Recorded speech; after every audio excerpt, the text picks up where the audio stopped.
안녕하세요. 여러분의 눈 건강을 지켜주는 닥터아이TV 안과 전문의 신대환입니다. 오늘은 많은 분들이 본인 스스로 제가 백내장이 있는데요 하면서 오시지만 사실은 백내장이 아닌 그런 대표 질환에 대해서 말씀드리려고 해요. 바로 익상편 또는 군날개라고 하는 질병인데요.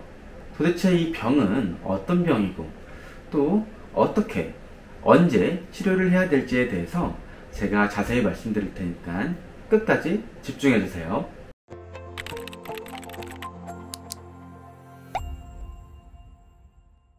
자, 이 사진을 먼저 보실까요? 이것은 무슨 질환일까요? 아마 많은 분들이 마음속으로 백내장인 것 같은데 라는 생각을 하셨을 것 같아요. 그렇지 않고 정답을 생각하셨다면 정말 잘하신 거고요. 네, 정답은 바로 익상편 또는 군날개입니다. 하얗게 검은 동자 위로 이렇게 올라오기 때문에 많은 분들이 백내장으로 오해하지만 백내장은 다음과 같이 눈 안쪽에 있는 수정체가 탁해지는 병이고, 익상편은 이렇게 흰자에서 검은 동자 위로 서서히 살이 차오르면서 이렇게 증식하는 병을 말하는 거예요.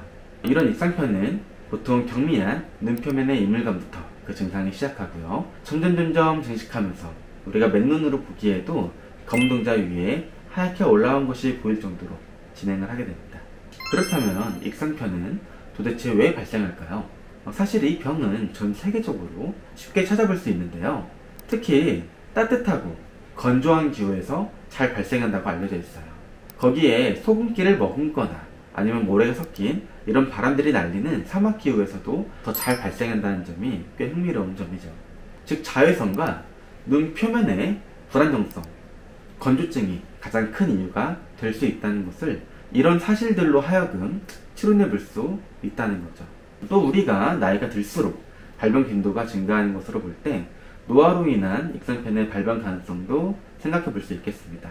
한 가지 주목해 볼 점은 이 익상편이 증식도 잘하고 재발도 잘한다는 거예요. 익상편을 일종의 양성종양, 악성종양처럼 다른 기관으로 전이하면서 나쁜 결과를 초래하는 게 아니라 제자리에서 큰 영향 없이 그냥 덩어리져 있는 그런 양성종양으로 볼 수도 있는데요.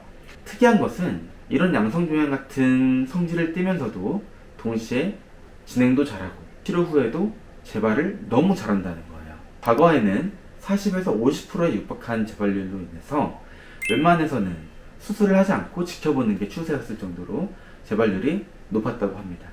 그래서 우리가 연구를 해본 결과 이 익상편 조직에서 암과 관련된 여러가지 신호인자의 이상들이 발견이 되었고, 또 익상편이 넘어가는 이 각막 변연부에는 각막 줄기세포가 있는데 이런 줄기세포층의 결손 등도 같이 관찰이 되었다고 합니다.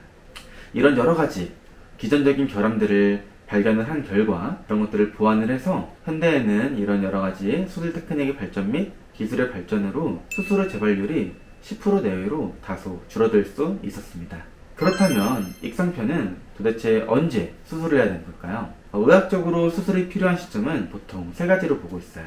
먼저 첫 번째는 익상편이 진행을 하면서 각막의 중심부까지 오는 경우예요. 익상편이 진행하는 아래면에는 이미 흉터가 진행을 하고 있어요. 이걸 반은화라고 그러는데, 익상편을 이렇게 걷어내더라도 이 반은 조직, 흉터 조직이 남아있기 때문에 수술을 해도 투명해야 될 이런 조직들이 반투명하게 남는 경우가 많이 있어요. 시력을 담당하는 이 시축의 중심부를 침범을 하면은 이 아랫부분이 무조건 반투명해져서 심각한 시력 결손이 오기 때문에 이것을 예방하기 위해서라도 시축 근처에 오면은 바로 수술을 해줘야 됩니다. 두 번째로는 심각한 불규칙 난치를 유발을 할 때예요.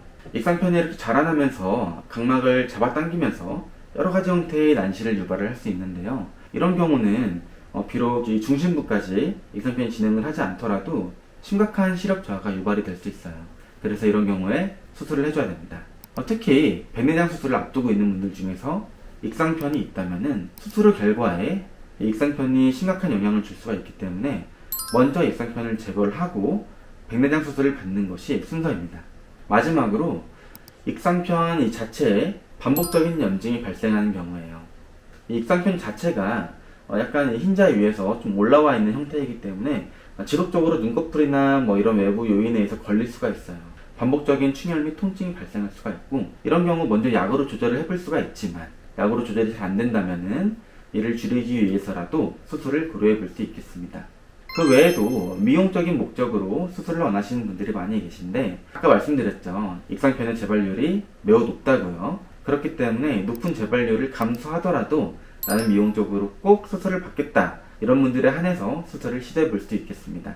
환자분들이 좀 잘못 생각하기 쉬운 것은 익상편 수술을 할 때 까만 동자 위에 있는 이 부분만 제거를 하면 된다라고 생각을 하는 경우가 있어요. 그렇지만 원인이 되는 조직을 다 제거를 하려면은 여기 사진을 보시면 이곳에 위치한 이 결막부 아래에 있는 섬유 조직들을 꼼꼼히 먼저 제거를 해야 재발이 적은 성공적인 수술이 될 수 있습니다.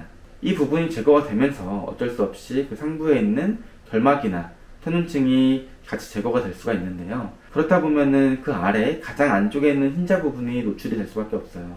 여기가 공막이라 그러는데 이 부분을 과거에는 그대로 두고 나왔어요.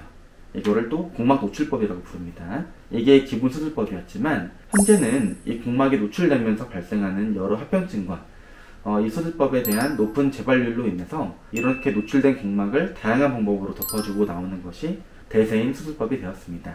요즘 가장 흔히 생각해 볼 수 있는 익상편 수술 방법으로는 자기 결막의 일부를 떼서 수술로 인해 결손된 부분에 이식을 해주는 방법, 그리고 의료용으로 생산된 양막을 이 결손부에 이식을 해주는 방법이 있고요. 심하지 않은 초기 익상편의 경우에는 자기 결막을 좀 회전시키는 자가결막 회전 이식술을 통해서 비교적으로 간단히 수술을 좀 진행해 볼 수 있겠습니다.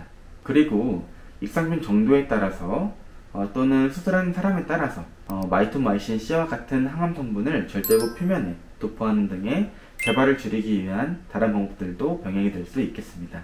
어떤 방법이든지 성공적인 수술이 되기 위해서는 수술 후 관리가 매우 중요한데요. 감염을 예방하기 위한 항생제 안약의 적절한 사용과 더불어서 염증 반응을 줄이기 위해서 스테로이드 계열의 약물을 같이 병행해서 사용해 볼 수 있겠습니다.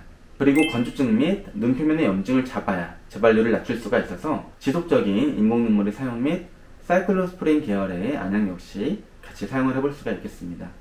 재발을 막기 위해 또 중요한 것은 바로 자외선 차단이에요.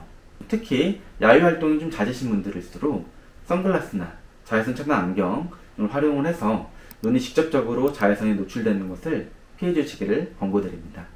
네, 오늘은 백내장과 혼동하기 쉬운 질환인 익상편에 대해 알아봤는데요. 의외로 흔하게 발생할 수 있는 질환인데 널리 알려지지 않았어요. 네, 그런 만큼 잘 알아두시면 추후에 도움이 되시리라 생각합니다.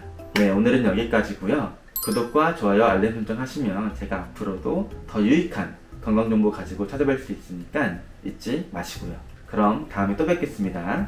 안녕.